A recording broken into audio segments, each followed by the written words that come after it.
Amma's parents were jolted awake by a wild scream, thinking it was the alarm.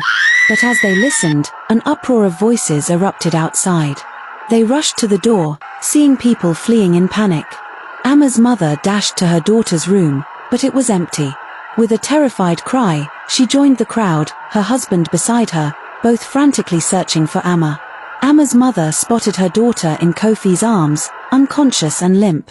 She let out a blood-curdling scream, but her husband quickly wrapped his arms around her, holding her tight. "Let's get her home, we need to make sure she's okay," he whispered, his voice calm and reassuring. Together, they followed Kofi, their hearts heavy with worry, as he struggled to carry Amma's limp form through the dispersing crowd. As Kofi laid Amma on her bed, her parents thanked him profusely. After Kofi shared what happened and bid them farewell, he left. Amma's parents exchanged worried glances, watching their daughter, who was conscious but eerily silent.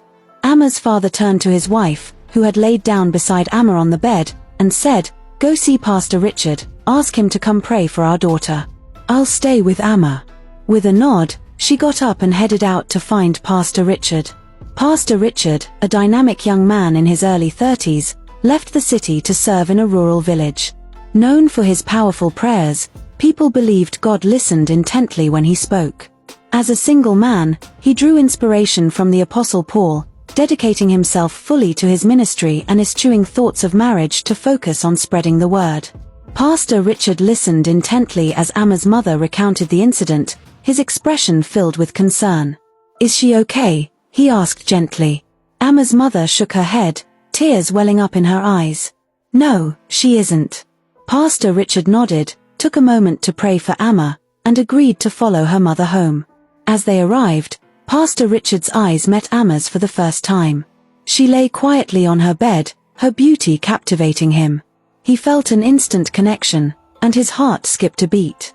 Despite his dedication to his faith, he couldn't deny the strong attraction he felt towards Amma. With gentle hands, Pastor Richard prayed over Amma, his words a soothing balm. After a moment of silence, he smiled reassuringly at Amma's mother. "Amma will be okay," he said. "Please bring her to church in 2 days, and I'll continue ministering to her. She'll be fully awake and restored before then." With a nod, Amma's mother thanked him, feeling a sense of hope and peace wash over her. Amma's dreams were filled with visions of a handsome fisherman, their love blossoming by the lake's tranquil waters. She felt carefree and joyful, her heart overflowing with happiness. The fisherman's gentle smile and strong arms made her feel safe and loved. As she slept, her subconscious reveled in the romance, leaving a soft smile on her face. Pastor Richard found an excuse to visit Amma's home the next day, saying he was checking on a member in the neighboring house. Amma's mother welcomed him warmly, grateful for his concern. As he entered Amma's room, their eyes met, and Pastor Richard felt his heart skip a beat. Amma's mother noticed the kindness in his eyes as he checked on her daughter, unaware of the pastor's growing interest in Amma. Amma walked along the lake's edge, her heart racing with excitement as she searched for Kofi, the fisherman from her dreams. She carried a small basket of fruit as a gift, feeling a sense of anticipation. As she approached him, she was struck by his rugged handsomeness, just as she had seen in her dreams. But as their eyes met, she felt nothing. No spark, no connection. Kofi smiled and greeted her warmly, but Amma's heart remained unmoved. She politely chatted with him, feeling a sense of confusion. Why had she dreamed of him so vividly if there was no connection in real life? Amma's visit to Kofi felt like a polite encounter, but as she walked into the church, Pastor Richard's warm smile lit up the space. Their conversation flowed effortlessly, and Amma felt seen and understood. Pastor Richard's gentle eyes and kind heart drew her in, making her feel at ease. As they talked, Amma realized she felt a deep connection with the pastor, one that went beyond words. She loved the way he listened, the way he cared, and the sense of peace she felt in his presence. Without realizing it, Amma's heart began to lean towards Pastor Richard, the man who had prayed for her healing. Kofi beamed with pride, sharing the story of Amma's visit with anyone who would listen. "She came to thank me for saving her from the sea," he'd say with a grin. "I can tell she's smitten." The villagers nodded and smiled, happy for the young fisherman. Meanwhile, Amma was blissfully unaware of Kofi's claims, her thoughts consumed by her growing connection with Pastor Richard. The contrast between Kofi's misconception and Amma's true feelings set the stage for an interesting twist. One Sunday morning, while Kofi was resting, Kofi's friend Hamd burst into his hut, out of breath.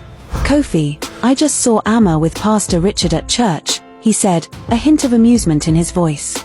"They seemed pretty cozy." Kofi's grin faltered for a moment, but he quickly regained his composure. "Oh, that's just her spiritual growth," he said with a chuckle. "Amma's got feelings for me, I'm sure of it." His friend raised an eyebrow, unconvinced, but Kofi remained adamant. Hamd shook his head, a mixture of amusement and concern on his face. "Kofi, mate, I think you're reading this wrong," he said, trying to reason with him. "If I saw Amma gazing into Pastor Richard's eyes and laughing with him like that, I'd say she's more into him than you." Kofi scoffed, his confidence unwavering. "No way, I've got a connection with Amma. She's just seeking spiritual guidance from Pastor Richard, that's all." Hamid shrugged, unconvinced, and left Kofi to his convictions. Pastor Richard visited Amma's parents, carrying a basket of fresh fruits and a warm smile. "Good morning, Mummy, Daddy," he greeted, his eyes twinkling. Amma's mum's face lit up as she accepted the gift. "Richard, you didn't have to," she said, touched by the thoughtful gesture. Amma's dad nodded in agreement. "You're like family already, Pastor." Pastor Richard chuckled, his heart full of kindness. "I just want to show my appreciation for your love and support." As they chatted, Amma watched from afar, her heart swelling with affection for the caring pastor. After he left, Amma's mum smiled warmly as she spoke about Pastor Richard's kindness and generosity. "He's such a wonderful man, Amma. Educated, devoted to God, and humble too. Not to mention, he's doing well for himself. I'd be overjoyed if you two ended up together." Amma giggled, feeling a flutter in her chest. "Mum, you're really rooting for him, aren't you?" Her mum nodded, chuckling. "Well, I think he'd make a great partner for you. And he's already become like family, always bringing us gifts and checking in on us." Amma's heart skipped a beat, knowing her mum's approval would mean the world to her. She couldn't help but wonder if Pastor Richard felt the same way. Amma's curiosity got the better of her, and she found herself wondering about Pastor Richard's feelings towards her. Was he just being kind as a pastor, or was there something more? She couldn't help but notice the way he looked at her, the way he smiled when she was around. Amma's heart skipped a beat as she thought about the possibility of Pastor Richard feeling the same way. She decided to observe his behavior more closely, to see if she could catch a glimpse of his true feelings. Little did she know, Pastor Richard was wondering the same about her. While Pastor Richard was bringing gift and visiting Amma and her parents, Pastor Richard was privately meeting Amma's dad. Pastor Richard's private meetings with Amma's dad became more frequent, and Amma couldn't help but wonder what they were discussing. She noticed the way her dad smiled and nodded during these meetings, and she sensed that something important was brewing. Little did she know, Pastor Richard was seeking her dad's blessing for a life-changing proposal. After Sunday service, Pastor Richard took Amma's hand, his eyes shining with love. "Amma, you've brought light into my life. Will you be my wife?" he asked, his voice trembling with emotion.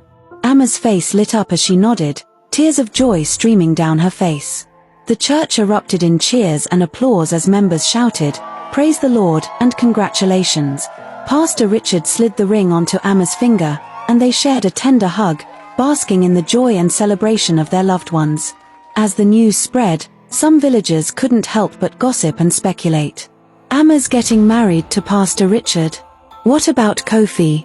He was so sure she was into him." Meanwhile, Kofi himself was oblivious to the news, until he bumped into some villagers who couldn't wait to share the juicy update with him. Their faces wore knowing smiles, and Kofi's expression faltered as he pieced together the whispers. "Wait, Amma's getting married? To Pastor Richard?" The news hit him like a ton of bricks. Kofi's face turned bright red as his friends burst into laughter, while others tried to offer words of comfort. "Dude, you had no idea, huh?" one friend chuckled. Kofi's pride was wounded, and he shot back, "Shut up. It's not funny." But the more he tried to brush it off, the more his friends laughed, and Kofi's embarrassment turned to annoyance. "You guys don't get it. I was this close to getting Amma," he protested, but his friends just laughed harder. Kofi stormed into his house, slamming the door behind him. He sat in his chair, seething with anger and disappointment. As the sun dipped below the horizon, he waited until darkness fell. Then, he slipped out of the house and ran to his riverside hut. Under the moonlit sky, he whispered desperately, "Ayani, Ayani, Atini." The words echoed across the water, a plaintive cry that seemed to summon the spirits of the night. Suddenly, a strange creature materialized before him. It had the body of a fish, but with a human-like head that gazed at Kofi with an irritated expression. "Why have you summoned me at this hour?" it asked, its voice a mix of annoyance and curiosity. "This is my working hour, you know. I don't appreciate being disturbed." Kofi replied angrily to the fish-like creature, "You won't believe Amma chose a pastor over me, a king." The creature's eyes widened in shock as Kofi declared himself a king. "I am not here to speak to you," Kofi continued, his voice dripping with arrogance. "Summon me Irene now."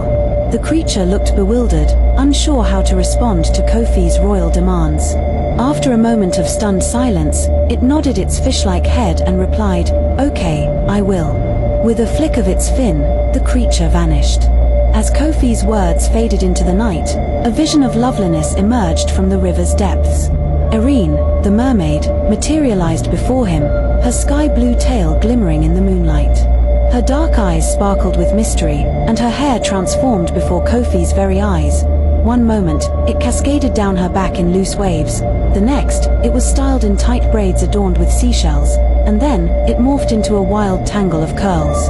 Kofi's anger faltered, replaced by wonder, as he gazed at the enchanting mermaid. "What do you want, Kofi?" she asked, her voice like music. Kofi's scowl deepened as he told Irene about Amma's engagement to Pastor Richard. Irene's expression turned shocked, and she asked, "You mean it didn't work?" Her eyes narrowed slightly as she continued, "Did you save her from the sea like I told you to?" Kofi nodded. "Yes, I did. I carried her to her bed and placed her there. She visited me like expected, but..." Irene's puzzlement grew, and she interrupted, "But what?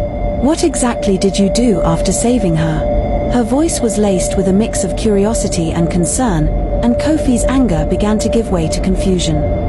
"It worked, she came visiting me. I could see the love in her eyes," Kofi answered in confusion. "I think not," Irene said. "If it worked, then she wouldn't be engaged to that human." Irene continued, "You have to get her back even if you have to kill the pastor." Irene's words sent a shiver down Kofi's spine. "To get my throne back, I can't kill," he muttered, his voice laced with a mix of determination and restraint. Irene's smile grew wider, her eyes glinting with a knowing light. "You don't need to worry, it will be done," she said, her voice dripping with an unsettling confidence. Kofi's eyes locked onto hers, and for a moment, he wondered if he had just sealed Pastor Richard's fate. The darkness seemed to grow thicker, as if the night itself was listening to their conversation.